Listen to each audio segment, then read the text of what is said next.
By 2013, Iran stood at a pressure point. Sanctions over the nuclear program had tightened dramatically. Oil exports declined. Banking channels were restricted. Inflation surged. The currency lost significant value. The public mood was strained. In that environment, a cleric with a reputation for pragmatism won the presidency, Hassan Rouhani. He campaigned on moderation, economic stabilization, and international engagement. But even as voters cast ballots, the central question remained. Could diplomacy proceed without altering the ideological core guarded by the supreme leader? The calculus of negotiation. Rouhani's victory signaled public desire for economic relief, yet ultimate authority over nuclear policy rested with Ali Khamenei. He had long framed the nuclear program as sovereign right, a matter of dignity and independence. However, sanctions were eroding economic stability. The supreme leader adopted a calibrated approach. He authorized negotiations but defined boundaries. Iran would negotiate, Iran would not capitulate. This distinction was critical. Khamenei described this strategy as heroic flexibility, a phrase suggesting tactical maneuver without strategic surrender. The negotiating table. Negotiations between Iran and the P5+1 powers intensified in Vienna. Foreign Minister Mohammad Javad Zarif became the face of Iran's diplomatic outreach. The talks were complex. They addressed uranium enrichment levels, centrifuge numbers, inspection regimes, and sanctions relief. In July 2015, the Joint Comprehensive Plan of Action, the JCPOA, was signed. Sanctions relief was promised in exchange for nuclear restrictions. In Tehran, reactions were mixed. Supporters celebrated economic opportunity. Skeptics warned against Western trust. Khamenei endorsed the agreement cautiously. He framed it as experiment, not reconciliation. Sanctions relief and limits. For a period, sanctions eased. Oil exports increased. Some foreign investment returned. Economic indicators stabilized modestly, yet structural challenges remained. Iran's banking sector struggled to reconnect fully to global markets. Domestic inefficiencies persisted. Youth unemployment remained high. Khamenei maintained rhetorical distance from over-optimism. He emphasized self-reliance even amid diplomatic engagement. The supreme leader's message was consistent. Diplomacy is a tool. Independence is the objective. Regional strategy continues. While negotiations unfolded, Iran's regional strategy did not pause. In Syria, the civil war intensified. Iranian advisors and allied militias supported the government of Bashar al-Assad. In Iraq, Shia militias gained prominence in the fight against extremist groups. Hezbollah remained a strategic partner in Lebanon. Khamenei's doctrine of strategic depth expanded.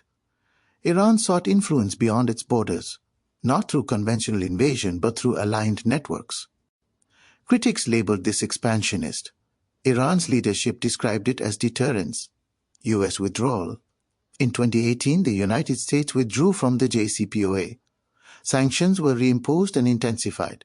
Oil exports declined sharply, currency value dropped, economic hardship deepened. For Khamenei, this validated long-standing skepticism. He publicly criticized American reliability. He framed the withdrawal as evidence that resistance, not reliance, was prudent. The diplomatic window narrowed. Resistance economy. Facing renewed sanctions, Khamenei emphasized resistance economy. This framework promoted domestic production, reduced reliance on oil exports, strengthened ties with non-Western partners. Economic pain persisted. But the leadership positioned hardship as shared national burden. Sanctions were no longer temporary obstacles. They were structural reality. And resilience became narrative. Internal pressure returns. In late 2017 and 2018, protests erupted over economic conditions. Unlike the Green Movement, these demonstrations were less centered on electoral reform and more on economic grievances.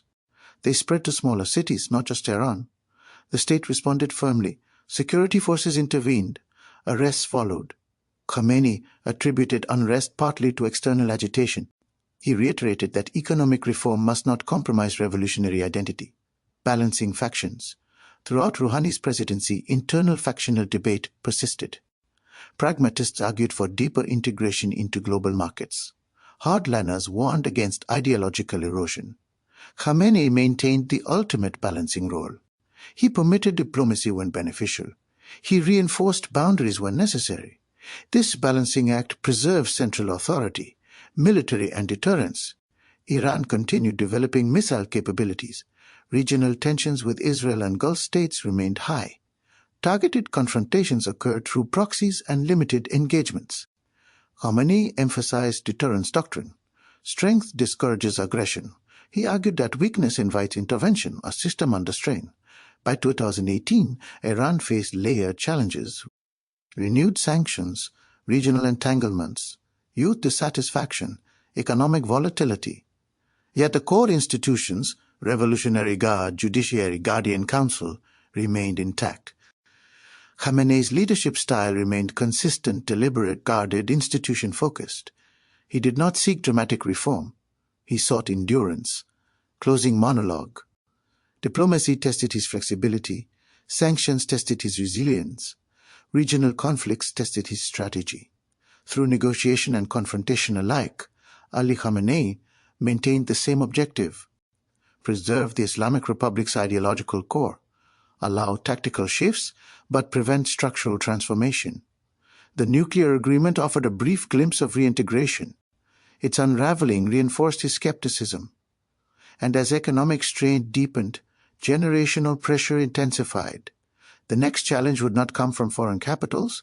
It would come from within, from streets filled with a new slogan: woman, life, freedom,